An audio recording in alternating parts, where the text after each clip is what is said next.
বিভিন্ন হিন্দু সম্প্রদায়ের ভাই বোনদের ঘরবাড়ি অগ্নি সন্ত্রাস লুটপাট ধর্মীয় উপাসনালয়ে হামলায় কিন্তু ছাত্রলীগ এবং যুবলীগের সন্ত্রাসীরা বিভিন্নভাবে জড়িত ছিল। কেউ যদি দলের নির্দেশনার বাইরে গিয়ে সামান্যতম অপরাধ করে আমরা তাদেরকে কিন্তু কোনো ছাড় দেব না। গত এক যুগের বেশি সময় ধরে ক্ষমতাসীন ছাত্র সংগঠন শিক্ষাঙ্গনে যেরকম সন্ত্রাসী কার্যক্রম করেছে, একই সাথে আপনাকে আরও কয়েকটি বিষয় আমরা মনে করিয়ে দিতে চাই। সেটি হচ্ছে আমরা দেখেছি যেটি গণমাধ্যমে প্রকাশিত হয়েছে, সেটি হচ্ছে বিভিন্ন সময় আমরা দেখলাম সেটি হচ্ছে বিভিন্ন হিন্দু সম্প্রদায়ের ভাই বোনদের ঘরবাড়ি অগ্নি সন্ত্রাস লুটপাট ধর্মীয় উপাসনালয়ে হামলায় কিন্তু ছাত্রলীগ এবং যুবলীগের সন্ত্রাসীরা বিভিন্নভাবে জড়িত ছিল। এটি একটি কারণে জড়িত ছিল, তারা হচ্ছে বিদেশি একটি রাষ্ট্রের তারা সহানুভূতি অর্জন করার জন্য এবং তারা আগুন লাগিয়ে সন্ত্রাস করে তারা প্রতিপক্ষ বিরোধী পক্ষের উপর দায় চাপিয়ে দেওয়ার একসময় তার প্রচেষ্টা ছিল।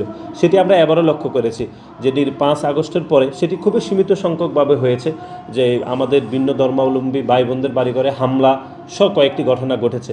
এবং আমরা প্রত্যেকটি ঘটনার জন্য বাংলাদেশের বেশিরভাগ মানুষ মনে করছে যে অতীতে যেরকম ছাত্রলীগ যুবলীগের সন্ত্রাসীরা এরকম কার্যক্রম করেছে, এবারও তারা করে হয়তো তারা এই ছাত্র জনতার গণ অভ্যুত্থানকে ব্যর্থ করার একটা চেষ্টা তাদের মধ্যে থাকতে পারে, সেটি করেছে।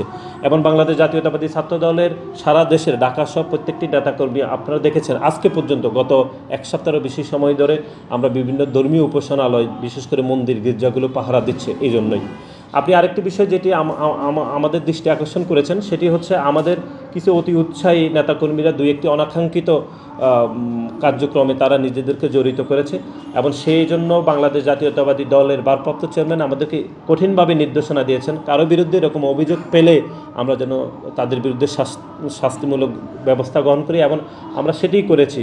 আপনি দেখেছেন এই পর্যন্ত আমরা প্রায় 20 জনেরও অধিক নেতাকর্মীদেরকে আমরা বিভিন্ন মেয়াদে বহিষ্কার করেছি, অনেককে শোকজ করা হয়েছে। সুতরাং আমাদের এই বিষয়ে সুস্পষ্ট নির্দেশনা হচ্ছে, কেউ যদি দলের নির্দেশনার বাইরে গিয়ে সামান্যতম অপরাধ করে আমরা তাদেরকে কিন্তু কোনো ছাড় দেব না। যেহেতু এটা একটি বড় সংগঠন, 2-1 জন করছে, আমরা অস্বীকার করছি না, সুতরাং তাদের বিরুদ্ধে আমাদের কোনো সহানুভূতি নেই, তাদের বিরুদ্ধে দল একদম শাস্তিমূলক ব্যবস্থা গ্রহণ করছে।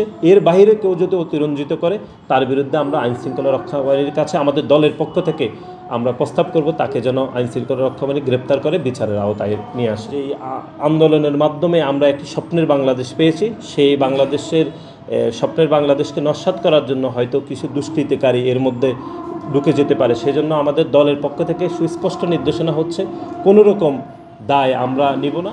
গত 5 আগস্ট ছাত্র জনতার গণ অভ্যুত্থানের মুখে এই দেশের এক যুগেরও বেশি সময় ধরে খুনি হাসিনা সরকার যে ক্ষমতা অবৈধভাবে দখল করে নিয়েছিল সেটির পরিসমাপ্তি ঘটেছে।